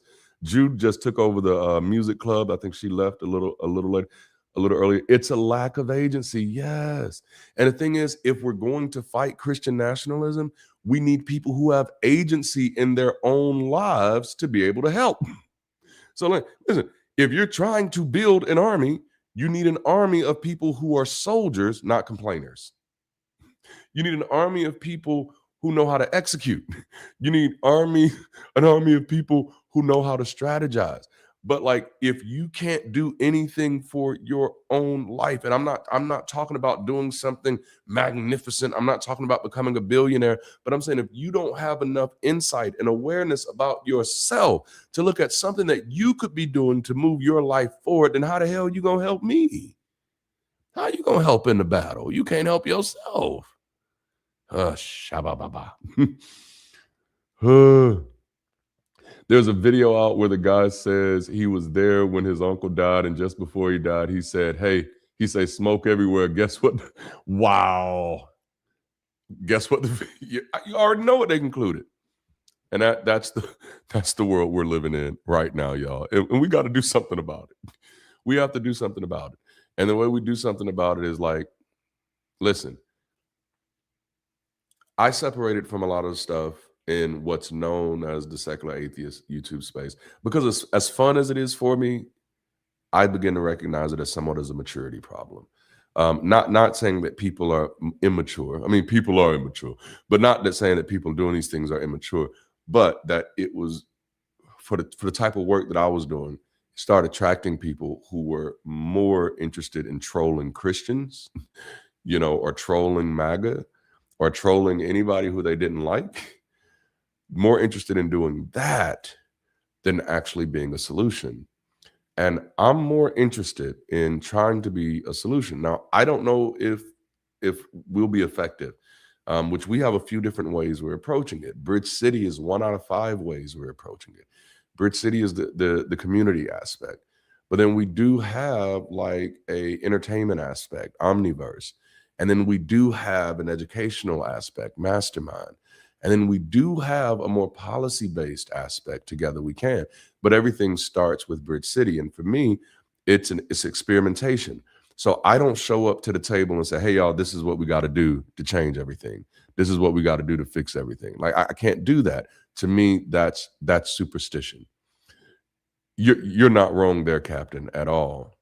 At all. But so for me, that's still superstition.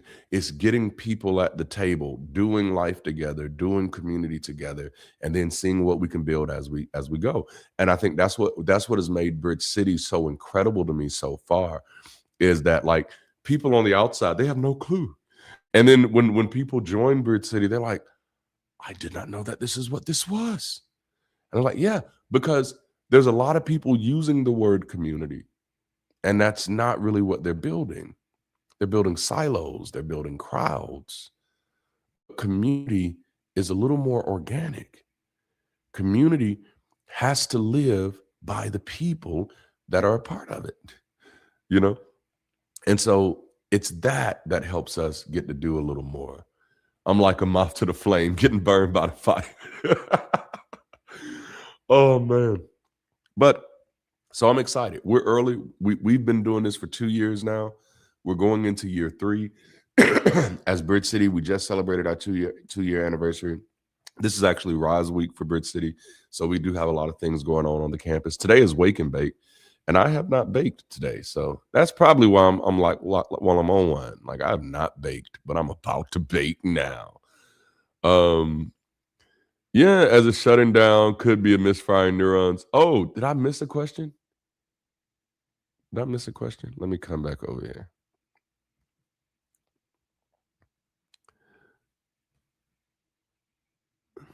I don't know. I can't see. But no, so we're celebrating really big on the global campus, and man, it's we're just in the beginning. If you're in Florida, we have a Florida meetup happening, or we have a virtual Florida meetup happening in a few weeks. So get on this campus and have a good time. Other than that, y'all, I think I've definitely talked more than I needed to today, but this was incredible. I hope y'all got something out of this conversation. I enjoy these midweek lives. It's just really a way for me to kind of talk about some things that are coming up that I think are important, while also getting feedback from y'all and seeing what's on your mind, seeing what you're dealing with out there, which of course helps me get more ideas for more conversations to talk about. And I know it may seem small, but that's a major part of community, is just having these touch points and getting connected. That's what powers everything else. Okay, I'm gonna say this and I'm gonna shut up and get out of the way. When we first started doing Sunday sessions, I know that people didn't get it. Like, even as people were signing up to be on the team, I know they didn't get it. Like, it's just like church, bro. I don't understand. But now, like, not only does my team get it now, that's why I feel good. Like, that's why I be going in a whole another situation. But like, because like, not only does my current team, and that team is still growing, get it, but they get fulfillment from what we're doing. They get fulfillment from what we're doing. Like, that's my head of community. She's like, the people on my team have full-time jobs, y'all.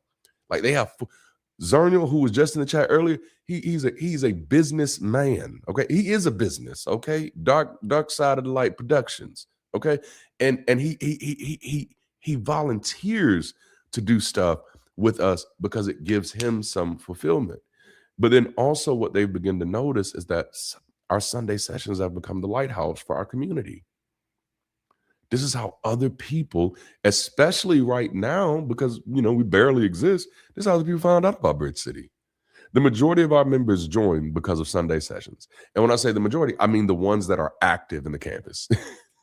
The ones that are active, they got active through Sunday sessions. It's the lighthouse. It's how you normalize different types of conversation. It's how you normalize different types of community by not hiding it, but making it where everybody can see it. And you just wait. The more and more our team grows, Sunday sessions are going to be unrecognizable. They're still going to be just as valuable, but damn it, we're going to turn the heat all the way up. It's going to be jalapeno, habanero, hell yeah. And all right, so I've said enough. I love y'all. Thank y'all so much for hanging out with me. Thank y'all for putting up with me. Thank y'all for allowing me to be myself. Thank you for not trying to force me to be anybody else, because you wouldn't be able to anyway, because I'm going to be me. But that's why this relationship works. That's why this community works. I got to go get hydrated and then get high. All right. I love y'all. Have a great one. Until next time, y'all keep rising and enjoy. And this one, I'm going to play our anniversary video. I played it Sunday. It's just a few clips to see what Bridge City has been doing over the past 2 years. I'll holler at you later. I didn't click the button.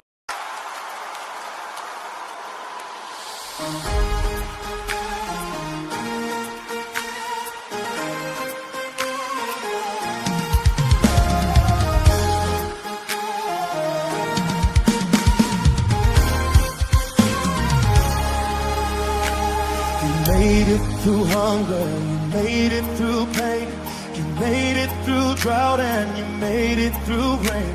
You rose over conflict, you've conquered your shame. You've done it before and you'll do it again. You made it through hunger, you made it through pain, yeah. You made it through drought and you made it through rain. You rose over conflict, you conquered your shame, yeah. You've done it before and you'll do it again. There is nothing that can ever take your place, 'cause you made it here. You are one of us, this global human race. You made it here. There is nothing that can ever take your place, 'cause you made it here. You are one of us, this global human race. You made it here. You made it through darkness. You made up your mind. Yeah. You dealt with the hardest of times. Oh. You're finding your joy now and learning to shine. Oh. Enjoying your voice and reclaiming your time. Again. You made it through darkness. Yeah. Made up your mind. Yeah, yeah. You dealt with the hardest of times. You're finding your joy now. Learning to shine. Enjoying your voice and reclaiming your time. There is nothing that can ever take your place. You made it here. You are one of us, this global human race. You made it here. There is nothing that can ever take your place. You made it here. You are one of us, this global human race. You made it here. If you know that you made it, come on, stand up and say it. If you know that you made it, don't let them hold you back any longer. If you know that you made it, come on, stand up and say it. If you know that you made it, don't let them hold you back any longer. If you know that you made it, come on, say it. Come on, stand up and say it.